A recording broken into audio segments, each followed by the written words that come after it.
Hi everyone, it's Marky. Today I just want to talk about this Epson ink cartridge. This is for Epson workforce printers. So if you own one of these, it will work with that.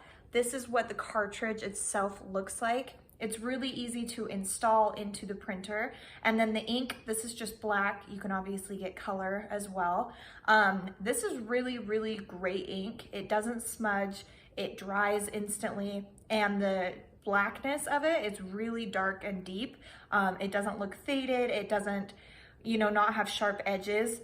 This can be used for pictures or documents, either one. So if you're printing on like glossy paper, the pictures come out looking absolutely beautiful. This cartridge lasts a really long time.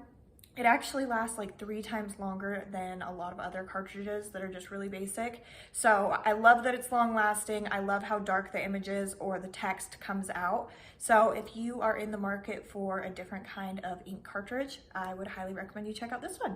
So I hope this was helpful. Thank you.